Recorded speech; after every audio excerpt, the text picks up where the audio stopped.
একটা সবুজ বড় জঙ্গল, সেখানে বাস করত এক বাঘ ও শিয়াল।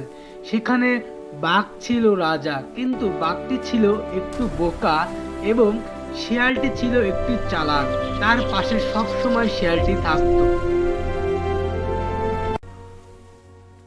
ভাগ্নে, জি মামা বলুন, কিন্তু আপনার কথার আগে আমার একটা কথা আছে। মামা, আজকাল হরিণরা বেশি কথা বলছে।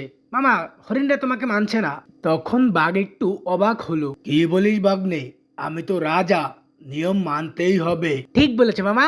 আর খরগোশগুলাও নাকি নিজের ইচ্ছা মতো চলবে এখন থেকে, তাই বলছে। ঠিক আছে ভাগ্নে, তাহলে এখন থেকে শুনে রাখ, সবাইকে খবর পাঠা, আজ থেকে জঙ্গলে কড়া নিয়ম।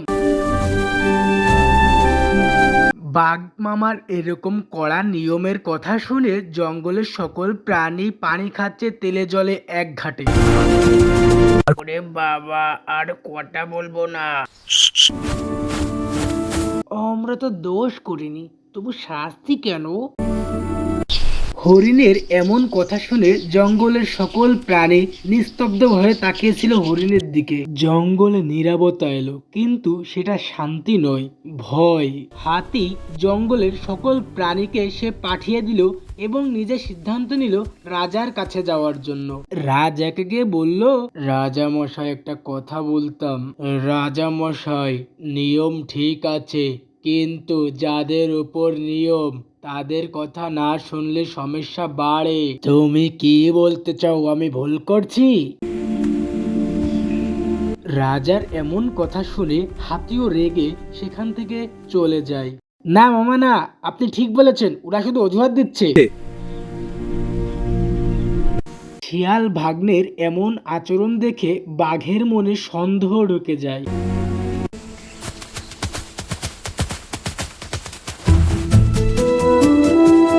বাঘ রাজা লুকিয়ে শিয়ালের সমস্ত কাণ্ড দেখতে পেল এবং শিয়ালের কাছে গিয়ে বলল, নিজে নিজে এগুলো করা তো নিয়মের বাইরে ভাগ্নে। বাঘ শিয়ালের গোদামে ঢুকে সমস্ত কিছু দেখতে পায়। মামা, আমি তো শুধু সাহায্য করছি। না ভাগ্নে, তুমি নিজে নিজে লাভ দেখছো, কাল সবাই বিচার হবে। আজ থেকে নতুন নিয়ম, সবার কথা শোনা হবে, যে যার যার মতো খুশি মতো কথা বলতে পারবে। শিয়াল চুপ করে মাথা নিচু করে, আর হরিণ বলে, আমরা মনের কথা বলতে পারবো মহারাজ। আমরা কথা বলতে পারবো? হ্যাঁ, তোমরা কথা বলতে পারবে, ভয় ছাড়া। মহারাজের এমন কথা শুনে সবাই খুশি হয়। কি খরগোশ ভাই, এবার খুশি তো? এবার জঙ্গলটা আমাদের সবার।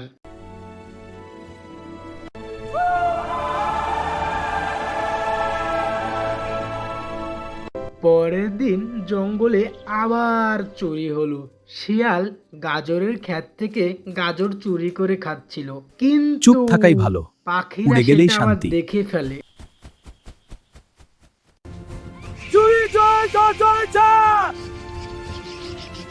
কাক ভাইয়ের এমন কথা শুনে জঙ্গলের সকল প্রাণী দৌড় শুরু করলো। কি হয়েছে আজকে আবার সবাই একসাথে? মহারাজ, আমার গাজর উধাও। আমি কিন্তু কলা পাহারা দিচ্ছিলাম। হুম, মাটিতে পায়ের ছাপ, এই ছাপ তো বানর মামার নয়। কে চুরি করেছো, সত্য কথা বলো, না হলে কিন্তু বিপদ আছে। শিয়াল মামা, আমি নিয়েছিলাম, ক্ষুধা লেগেছিল, মহারাজকে একটু বলেন যাতে কিছু না বলে। তুমি বাচ্চা শিয়াল, তাই তোমাকে কিছু বললাম না। সবাই শুনে রাখো, শিয়াল সে ছোট বাচ্চা মানুষ, তাই ওকে শাস্তি দিলাম না, কিন্তু ওকে আমি একটা কাজ দিতে চাই। এই জঙ্গলের গাজর খ্যাত পাহারা দিবে আজ থেকে। এই বাচ্চা শিয়াল আজ এক সপ্তাহ গাজর পাহারা দেবে, হা হা হা। গাজর পাহারা দিলে তো আর চুরি হবে না। আমি আর চুরি করব না, এখন থেকে আমি ভালো হয়ে যাব। তাহলে অন্যায় যেহেতু শিয়াল ছোট বাচ্চা সে করেছে, কিন্তু আবার নিজে মুখেও স্বীকার গেছে, তাই ওকে আজ কিছু বললাম না।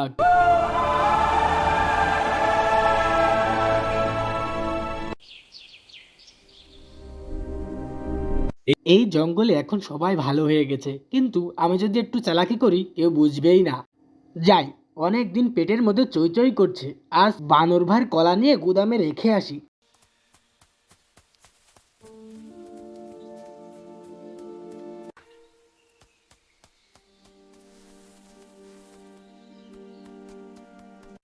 মহারাজ মহারাজ, আমার কলা বাগান থেকে কলা চুরি হয়ে গেছে, আপনি কিছু একটা করেন। বাঘ রাজা বানরের কথা শুনে কোনো কথার উত্তর না দিয়ে চুপিচাপি সকলকে নিয়ে শিয়ালের গুদামে চলে গেল। এ কি এ গুদামে দেখছি তো আমার কলা। সত্যি করে বল ভাগ্নে, জঙ্গল থেকে আর কি সরিয়েছিস, তাড়াতাড়ি বল। মামা, এই যে আর কিছু ফল ফ্রুট এখানে রয়েছে, এগুলো তো সব আমার জমানো, দেখে যান, আমি তো এগুলো চুরি করি নাই।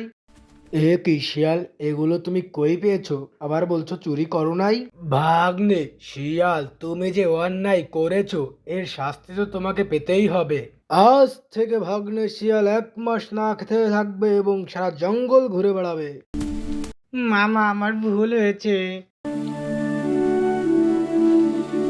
ভাগ্নে শিয়াল, তুমি চুপ থাকবে, তুমি কোনো ভুল নাই চালাকি করেছো, তুমি এখন এক্ষুনি এখান থেকে যাও।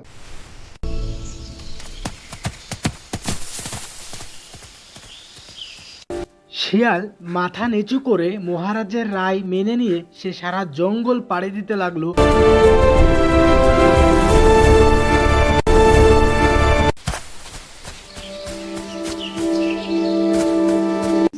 মামার শাস্তি ক্রমে তো আমি শাস্তি মাথা পেতে নিলাম, সারা জঙ্গল পাড়ি দিলাম, অনেক দিন হয়েছে না খেয়ে রয়েছি।